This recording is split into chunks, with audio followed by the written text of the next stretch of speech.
This is the 2024 Acura MDX Type S. It looks like a crossover, but it thinks it's a sports car. Can these two very different personalities coexist in one car? We're going to find out on this episode of Driving Sports TV.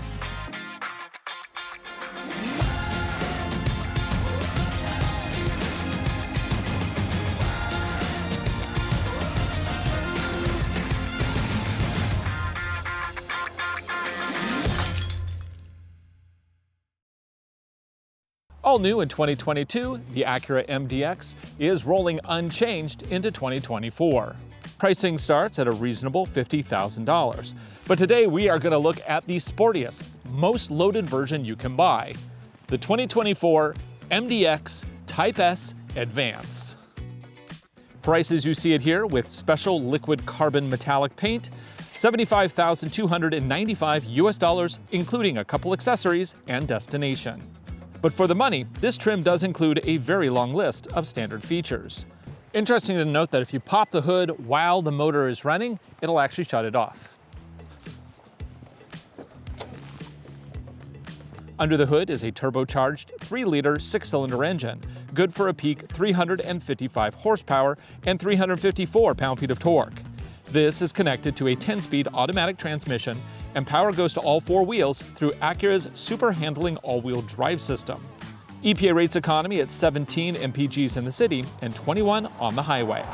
Front brakes are Brembo's. Suspension is independent all around with double wishbones up front. Because this is an advanced version, it comes with adaptive air suspension that is auto-leveling and tied into the various driving modes. Inside, you get a premium cabin with seats that have heating, cooling, and massage, in addition to being wrapped in perforated Milano leather. 16-way power adjustments help get the setup just right. A pair of 12.3-inch displays provide digital gauges and infotainment. Even the heads-up display, surround view cameras, and premium ELS Studio sound system are standard. Speaking of wheels, these are very large 21-inch alloys. They are wrapped in a Continental Cross-Contact RX self-sealing tire. That means that if you get a puncture, it'll actually seal itself, so you don't have to go get a repair immediately. These are sized at a 275/40 R21 fitment, and Continental says that they have really good performance, not just in the dry, but also in the wet and on the snow. In terms of utility, the MDX does fall a bit short.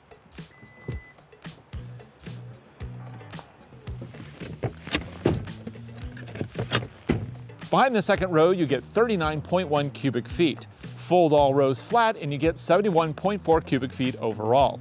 Can you sleep in it? I'm 6'1" and I fit great. Got this nice sunroof. It's actually not bad. Awesome. Of course, the MDX buyer isn't one who will probably be camping in it, but aren't you just glad to know that it works pretty good? Under the floor, you get some additional storage, which is nice. Back here, you also get a 12-volt power outlet and a walk-away button so that when I hit the button and I walk away from the vehicle, it automatically closes. Even though this is a 3-row crossover, that third row is really just designed for children. However, the second row is very nice. Okay. Here we are in the second row. Now it seems a little tight, but it's actually not that bad because I can slide backwards a little bit. Love this panorama sunroof, lets in a lot of light. And down here I get a lot of stuff. I have 3 stages of heat on the seats. I have my own climate controls. I get a 12-volt and an AC power socket, as well as 2 USB-A sockets. Oh, I also get my own window screens. Now, if I want a cup holder, I don't have a little flip down, I actually have this big thing. Boom, gives me a bin and cup holders. And if I need to have more people in the vehicle, I just pop it right back up, pull this, and we're ready to go.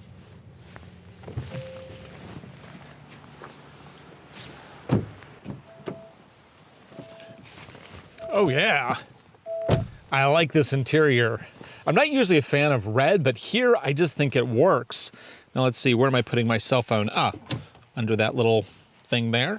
It's powered up. Oh, hand rest. Okay, this is pretty awesome. So this is a crossover, but from this perspective, you would absolutely have no idea. All of this stuff back here, yeah, it doesn't matter. This just makes me feel like I'm in an NSX, you know, a proper sports car. It's pretty cool, very cockpity. I can't think of any other crossovers that take it to this degree. I mean, outside of like a Lamborghini Urus, which is amazing, by the way. Okay, so we have this really cool sports steering wheel with integrated paddle shifters. On the right, we have controls for the adaptive cruise control. On the left, we have, you know, like volume, stereo, voice command, and then also a heated steering wheel button. That's nice. The gauge cluster is a 12.4-inch color display. It's really good looking. I love just the look of it, although the text is a little small in some of the windows. So if you have trouble with seeing things up close, you just keep that in mind. Over on the right, we have another 12.4-inch display, and this one has all the infotainment stuff, navigation, as well as wireless Apple CarPlay and Android Auto. Now the interface is interesting. It's not a touch screen. It uses a proximity, well, I don't know what I'm going to call it. It uses a relative position touchpad, where most touchpads you have to kind of scroll left and right, like on the old Lexus system. This one, if I just touch top right, it touches top right there. It's relative to the position. There's no scrolling. And because of that, I think it's actually pretty good. I actually like this system. A lot of people don't.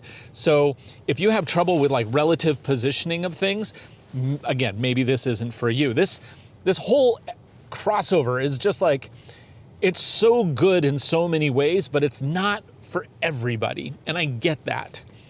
Down here, we also have a little side panel control with a scroll. So again, they've done a good job of making things very easy, direct. I can use them without having to look at them. And it just makes for a really good kind of in-cockpit experience, especially because they've also taken all the aircon and made them actual buttons. Here I can control, of course, the multi-zone heat and cooling, as well as the seat, which has heating, cooling, and yes, massage. Hit it once to turn it on, hold it down, and you get a whole menu dedicated to the massage. And there's a lot of options. And I love the graphics that they use. They're very clear to read, very modern. I feel like I'm with a modern system here. Like the whole thing is just one cool, cohesive package. And you just don't get that in a lot of SUVs. I feel like a lot of these systems, a completely different team designed this, a completely different team designed that. But in this case, it's all very cohesive. Love that. In addition to being a cohesive design, it also has just a lot of nice little elements. I mean, we have this little pop-up here for the USB sockets. We have a little bin here for throwing stuff, 2 cup holders. I like how this handrest lets you use the control tablet without touching your phone, which it should be charging down here, and then wireless communicating with the system. And then we have a little bin right here, which has a 12-volt USB-C, and then we can also use it as a multi-level if we want to keep coins in here if you happen to need those for a toll. Camera system, excellent, full surround view. We can turn it on here, and then we also have wheel views, which is nice. And then, of course, this also has a heads-up display, which isn't my favorite thing in the world, but some people like it. And this one is very simple. It's not too obtrusive, which I like. Now down here, we do have dynamic mode settings. I have lots of different modes I can pick from: normal, sport, comfort, snow, and then lift. Because this has air suspension, you can actually lift it pretty high to clear difficult objects. But there is no trail mode. It's on 21-inch wheels. These tires aren't even gonna try to go on a trail, so we're not gonna be doing any off-road with this vehicle today. SH all-wheel drive is a brilliant system at shifting power front to back, left and right, but it does not have a trail system, so you're not gonna get that really extreme left to right power shift that you need for when a wheel is lifting off the ground or lacks traction. It's just not designed for that. Now, in terms of safety, we have lots of stuff here: collision mitigation, blind spot warning, rear cross traffic alerts, you know, all the hits. Okay, let's take this out and see if it drives like a sports car or like a crossover.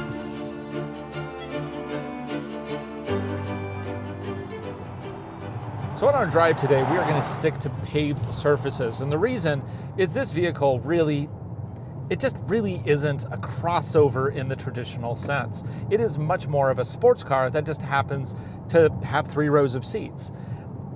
And let me demonstrate that fact. Okay, so I'm going to go ahead and do the dynamics mode. Let's go ahead and do it into Sport Plus. I have to hold and twist. And now the gauge cluster turns red. I hit the throttle.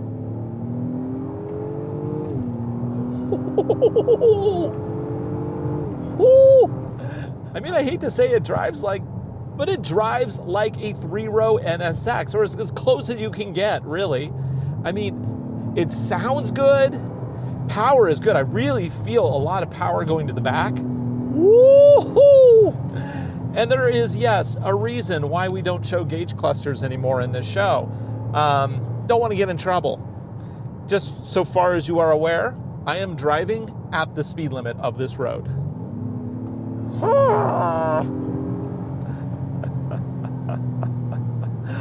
Nice.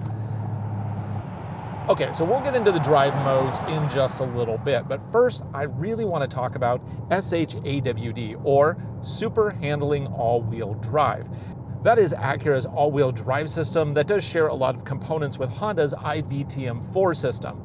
Now recently we tested the Honda Passport with iVTM4, and it was quite fun to drive on roads like this.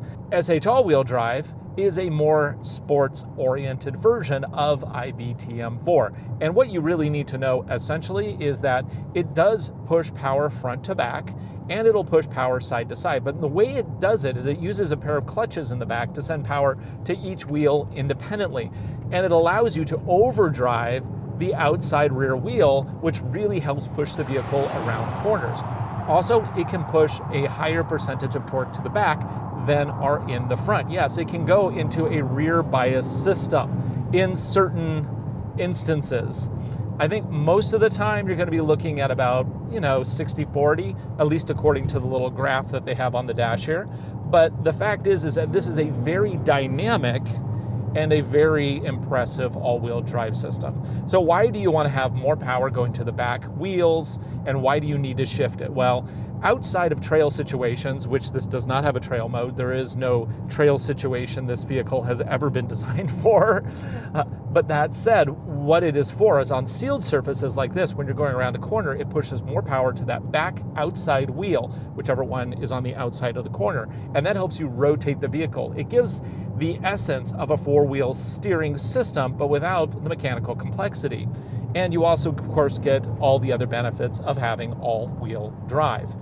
And it's just a spectacular system. I've raved about it for years, and I still really like it. We have a whole video on SHAWD. If you want to learn more, go look that up on our YouTube channel. Now, as far as performance here, this vehicle does have a number of drive modes, and each drive mode ties into various aspects of the vehicle. Now, this is a turbocharged V6. The different drive modes will modify the output of the engine, the performance of the all-wheel drive system, traction control system, and further, it'll also modify the air suspension in this level of trim. And let's go ahead and switch up and feel the different modes. Now there's a snow mode, but we don't have any snow, so we can't really feel that. But let's start with comfort. So comfort raises the vehicle a little bit, softens up those dampers, and it's it's okay. I kind of wish it would be a little softer, a little bit more comfortable. I can still feel the road. It still kind of feels pretty sporty, I guess. That's the kind of thing. It feels a little bit firmer than you would really expect in a pure comfort mode. But I think for buyers of this vehicle, that's probably okay. This isn't a Mercedes crowd. Switching over with the big knob here, going to Sport.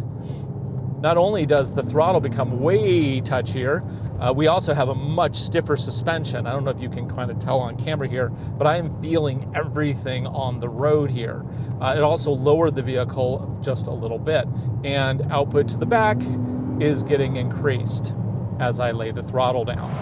And then finally, we have Sport Plus. Now, Sport Plus, it's not really a daily use kind of a thing. It will modify the gauge cluster here, and it makes everything just as sporty as you can do it. I mean, if you ever took an MDX to a track day, you would put it into Sport Plus, but that's just not something that you're going to really do.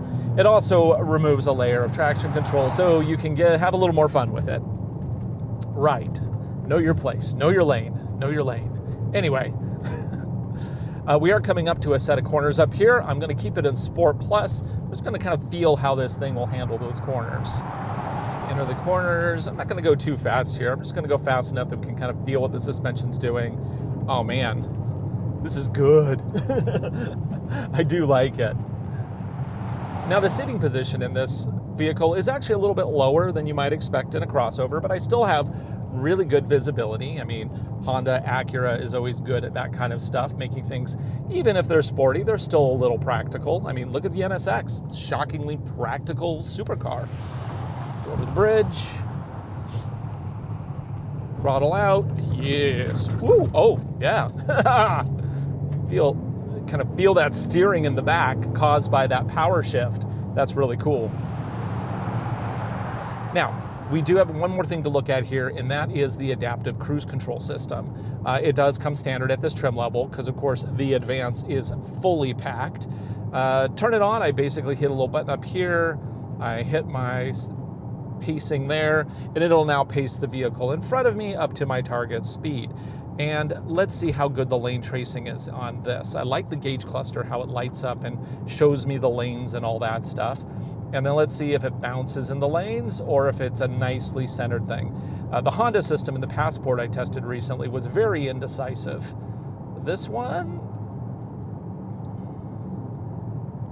pretty good. Now I'm taking my hands off the wheel strictly for demonstration purposes. This is absolutely not a hands-free system. It's turning, yeah, it's a little bumpy. It's not as good as some other systems that are currently on the market. So, yeah, so there's that. But I think if you're looking for a vehicle like this, really you're not going to be using these autopilot style systems that much, because this is a vehicle for people who like to drive. Oh, one other thing I want to touch on, it's kind of interesting in these Honda systems, is that you have like different drive modes, but the transmission also has modes between standard drive and sport. So let's do, we're in Sport Plus, we're in standard drive. Let's slow down all the way here and let's just run through the RPMs and see how this thing responds. I'm in drive, standard sport mode, throttle. Yeah. Oh yeah, this thing's fun. Brakes, oh my gosh, they haul you quick. Yeah, I think overall this thing is the total performance package. It's not some ridiculous amount of horsepower, it's very useful and fun. Let's talk briefly about this infotainment system, because some people really don't like it. I, however, am a fan. I like that this touchpad is relative to the screen. So if I want FM radio, I just hit the top right corner and boom, I get FM radio. I want to go back, I hit the home button, takes me back. I want navigation, top left. There's no scrolling. It's very quick to get to what you want. It just takes a slightly different kind of way of thinking than some other infotainment systems. I would dare say that I kind of like it better than touchscreen for certain functions. And then volume right next to it. So it really helps you navigate very quickly and cleanly. So this system gets me thinking about Toyota and how Toyota recently developed a really nice advanced system that they're implementing across the board, both in Toyota and Lexus vehicles. I'm kind of surprised that Honda still puts a much better system, newer system in their Acuras, but it hasn't trickled down to the Honda vehicles. I like the system in the Hondas, but it's definitely showing its age in terms of like that Passport we had recently. Those maps, that size of screen, yeah, definitely early 2000s, not contemporary at all. And of course, when I'm driving, I probably don't want to use the touchpad much at all. Instead, it's better just to use voice. Navigate to the nearest Starbucks.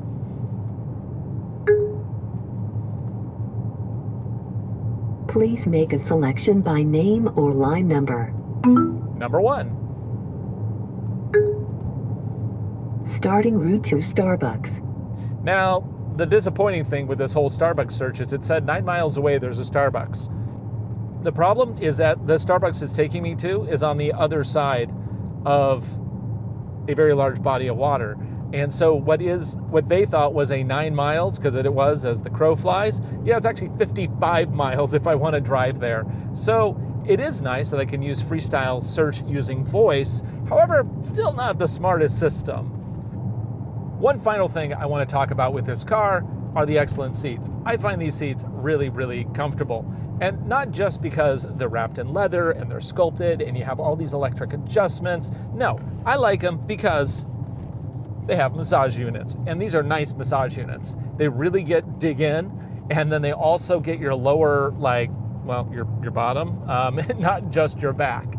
So really kudos to the Acura team for putting in a decent set of massagers here, because these things, I'll tell you, this is the most popular car with my family right now. Oh, you want to go somewhere? Yeah, and then it's a fight for who gets to be in the front seats with the massage units. Over the bridge. You know, this thing, even though it is a 3-row crossover, it feels very small. I feel like I'm in a little sports car. It is so cool. But I would never buy it because this is simply not practical enough for me. I'm not going to spend this much money on a 3-row that really is only useful as a 2-row and needs to stay pretty much on pavement all the time. Overall, if you're looking for something that's unique, super fun to drive, maybe not as practical as some of the other 3-row crossovers, the Acura MDX is definitely a good thing to look at. I think that the audience is smaller for this vehicle, but the audience that wants this type of vehicle will be very happy with this one. So that's like a younger family, they have one car, they want something that's sporty, looks good, luxury, but they don't want to get what their parents have or what the neighbors have. They want something unique. And in that case, I think that this Acura really delivers. And this Type S Advance really does take things to the next level. I think the one big miss on this vehicle is that it doesn't come with like P0 tires or some kind of like high performance summer compound. Now I know we're in the dead of winter here, so clearly I don't want a summer compound today, but these tires, these all seasons, are what this vehicle comes with. I think a vehicle like this, to really take advantage of its performance, you need to have high performance summer tires. And so if you do buy one, I would recommend taking that step and going that direction, because you're not going to put all-terrains on this. You're just not. And so to go something a little bit more extreme, a little more appropriate, I think would be good. And taking that one step further, you should also have a set of winter tires, because that would really just make this vehicle so great, because SH all-wheel drive is so fun in the snow. So you get a set of winters, you get a set of summers, and then you're golden. But these all seasons, they're good, but I just feel like it's leaving some performance on the table. So that's my look at the 2024 Acura MDX Type S Advance. What do you think? Post a comment below. For Driving Sports TV, I'm Ryan Douthit. Thanks for watching.